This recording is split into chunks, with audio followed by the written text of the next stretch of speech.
Hello Moli, কখন বেরোবি তোরা ও বাড়ি থেকে? দীপু অফিস থেকে ফিরেছে? আর আমার চাঁদের কন্যা কি করছে? ওকে নিয়ে তাড়াতাড়ি আয়, বাড়িটা বড্ড ফাঁকা ফাঁকা লাগছে। এত প্রশ্ন একসাথে, দাঁড়াও একে একে উত্তর দি। দীপু ঘন্টাখানেক হলো ফিরেছে, ফ্রেশ হয়ে রেডিও হয়ে গেছে। কিন্তু জানোই তো, বাবাটা একসাথে থাকলে নিজেদের বয়স ভুলে যায়, দুটো মিলে মারপিট করছে। আচ্ছা, ফুলপিসি এসে গেছে? না রে, এখনো আসেনি। ফোন করেছিলাম, গ্রামের বাড়ি থেকে বলল ফুলদি বেরিয়ে পড়েছে অনেকক্ষণ, এর মধ্যেই এসে পড়বে হয়তো। আচ্ছা আমি রাখি, তোরা সাবধানে আয়। ছোট বউ, এসে গেছি রে। কোথায়? এদিকে আয়। আরে ফুলদি, এসো এসো। কলিং বেলটা বাজাবে তো? শুধু শুধু চিৎকার করে গলা ব্যথা হলো তোমার। ধুর, ছাড় তো তোদের শহরে আদব কায়দা। গ্রামের পুকুরের এপার থেকে হাঁক পারলে ওপার থেকে সবাই শুনতে পায়, আর এ তো দরজার বাইরে থেকে ডাকা। শুনতে না পেলে বাবু আমার কি দোষ? আর আমার এই বুড়ো হাড়ে এখনো জোর আছে বুঝলি, অত সহজে গলা ব্যথা হবে না।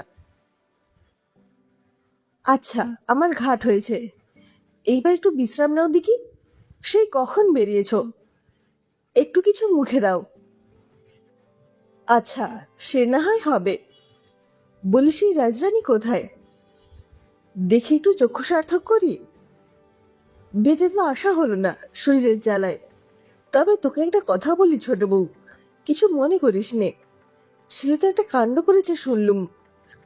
পৃথিবীতে তো মেয়ে থাকতে বেধবা মেয়েকে বিয়ে করেছে, তাও আবার একটা বাচ্চা সমেত।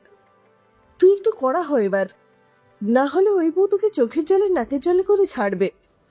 প্রথম প্রথম সবাই এমন মা মা করে, তারপর সব হাতে চলে এলে তখন আর বুঝবে না তোকে। তুমিও তো চিন্তা করো না দিদি, তুমি যেমন ভাবছো মলি তেমন মেয়ে নয়। আর আমি নিজে মত দিয়েছিলাম বলেই ছেলেকে বিয়ে করেছে। ওর সাথে কথা বললি তোমার ধারণা বদলে যাবে। ওই ওরা এলো বোধ হয়, দাঁড়াও দরজাটা খুলি। ঠাম্মি, ও ঠাম্মি, এই দেখো আমি এসে গেছি। তাই তো, এসো এসো আমার চাঁদের কণা। দুদিন ছিল না বলে বাড়িটা কেমন ফাঁকা ফাঁকা লাগছিল। ঠাম্মি, এটা কে? উনি তোমার ফুল ঠাম্মি হয় সোনা, যাও প্রণাম করো। পাশে ঠাম্মি দাঁড়িয়ে আছে, ফুল ঠাম্মিকে প্রণাম করে ঠাম্মিকেও প্রণাম করবে। যখন বড় কাউকে প্রণাম করবে, পাশে যারা বড় থাকবেন তাদেরও প্রণাম করতে হয়। তাহলে তুমি আর বাপিও তো বড়, তোমাদেরও প্রণাম করবো তো। ওহ মলি, ছেলেটাকে আরেকটু বড় হতে দে, তারপর না হয় এইসব সংস্কৃতি শেখাস। ওইটুকু তো বয়স, ও এসবের কি বুঝবে এখন? না মা, ও কদিন পরে স্কুলে ভর্তি হবে, 5 জনের সাথে মিশবে।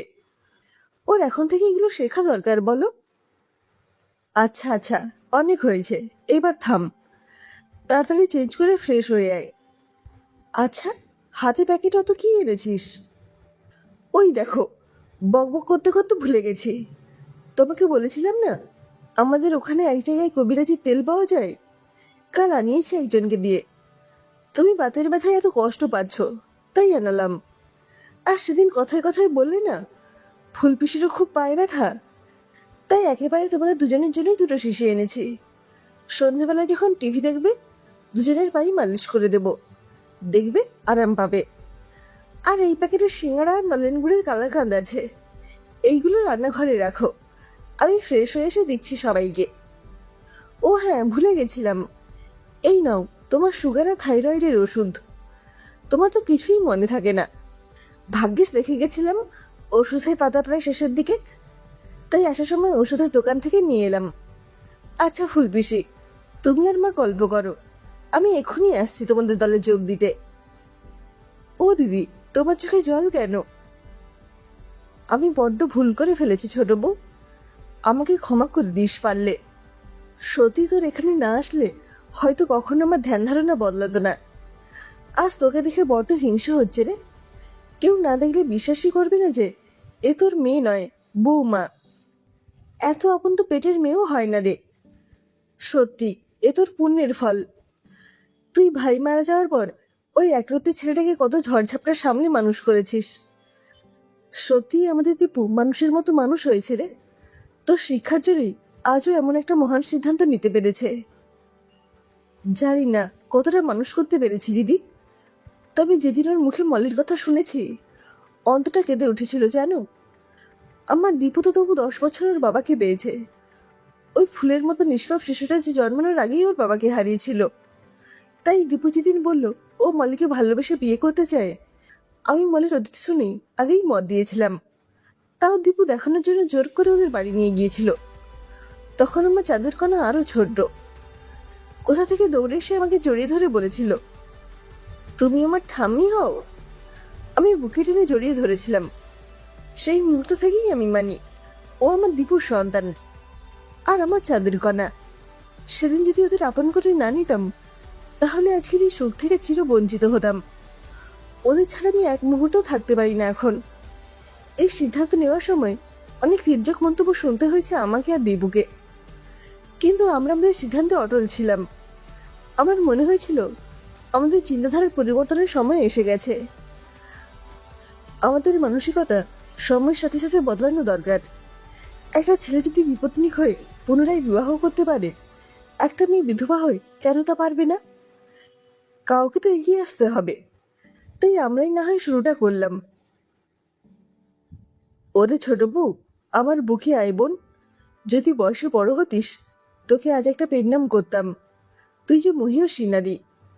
কথায় আছে না, গাছ ভালো হলে ফলও ভালো হয়। সত্যি একদম খাঁটি কথা। তোর মতো মা পাশে আছে বলেই তো আমাদের দীপু এমন একটা কাজ করতে পেরেছে। তুই ঠিক বলেছিস বউ, আমাদের মানসিকতা সময়ের সাথে সাথে বদলানো দরকার। তোর মতো শাশুড়িরা এমন হাজার হাজার মলকে বুকে টেনে নিক।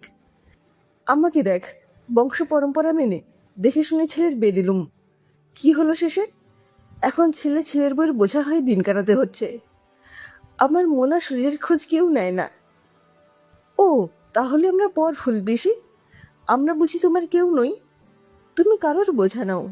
মনে রেখো, দীপু তোমার একটা ছেলে আর আমিও তোমার আরেক মেয়ে। তাই যখনই মন খারাপ লাগবে এখানে চলে আসবে। আর চোখের জল নয়, এইবার হাসো দেখি, না হলে আমিও কেঁদে দেবো কিন্তু। না রে মা, আর কাঁদবো না। এই দেখ কেমন হাসছি। কাছে আয় দেখি, তোকে একটু প্রাণ ভরে আশীর্বাদ করি।